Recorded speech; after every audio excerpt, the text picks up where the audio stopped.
thermodynamic of electrode potential और Nernst equation. इस topic में हमने ये देखना है इलेक्ट्रोड की पोटेंशियल या ईएमएफ ऑफ अ सेल अपनी कंसंट्रेशन के साथ कैसे रिलेट करता है। Actually electrode potential and EMF of a cell depend upon nature of electrode and activities of ions and temperature। अगर हम कांस्टेंट टेम्परेचर पे स्टडी करें तो इलेक्ट्रोड पोटेंशियल डिपेंड करेगी नेचर ऑफ इलेक्ट्रोड पे और activity of ions. Nernst scientist हैं, इन्होंने एक इक्वेशन डिराइव की और ये इक्वेशन इलेक्ट्रोड पोटेंशियल या ईएमएफ ऑफ अ सेल का रिलेशन बताती है with the concentration of ions. So we say this equation as a Nernst equation.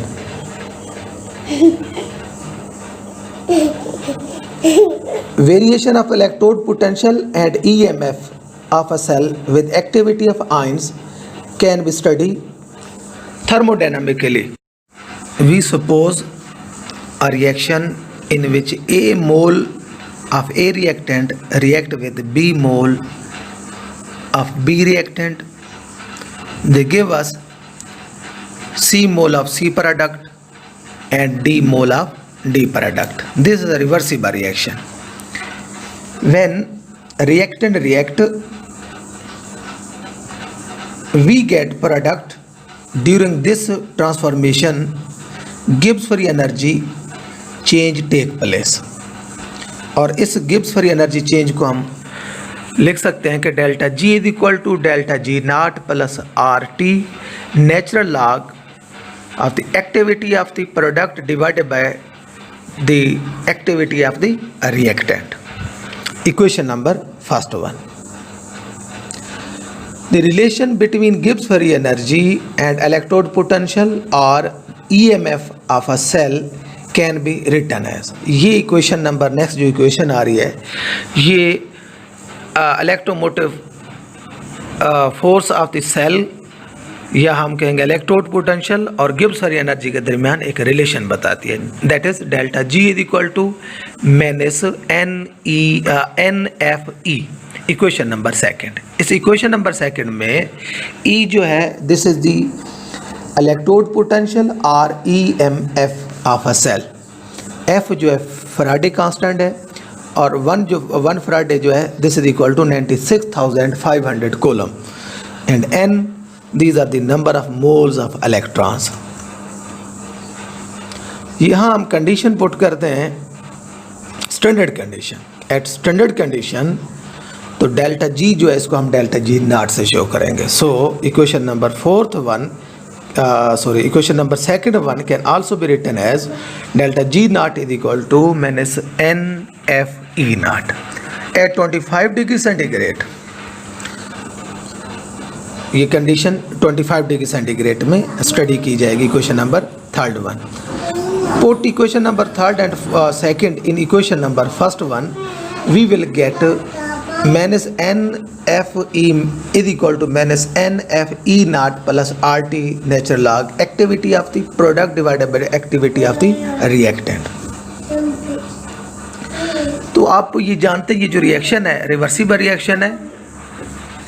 Thermodynamic में इसका इक्विलिब्रियम कांस्टेंट एक्सप्रेशन भी हम स्टडी कर सकते हैं। So we can write here equilibrium constant K this is equal to activity of the product divided by the activity of the reactant। Equation number fifth one.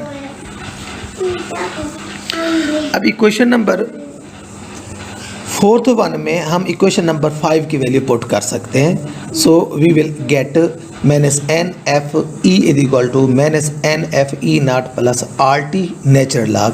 यहाँ activity concentration की जगह हमने equilibrium constant put किया from equation number fifth one. इसी equation को हम दोनों side पे डिवाइड कर देते हैं माइनस एन एफ पे। We will get E is equal to E naught minus RT natural log K over NF, equation number 6-1. Equation number 4th one and equation number 6-1 can be called as a Nernst equation. Equation number 4 can also be written as, इसको हम 4 को इस तरह भी लिख सकते हैं, E is equal to E naught minus RT log of over NF, activity of product divided by activity of the reactant. This is the equation number 7th one.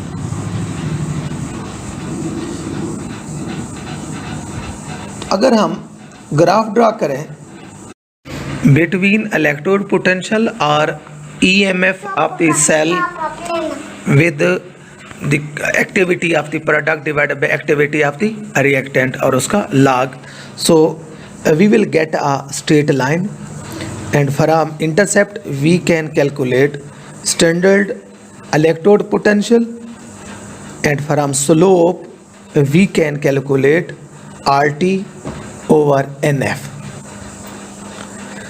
अगर इसमें इक्वेशन नंबर जो अभी गुजरी है उसमें अगर हम डाटा पुट करें R का, T का, फैराडे कांस्टेंट का, then we can also calculate the EMF of the cell from this equation.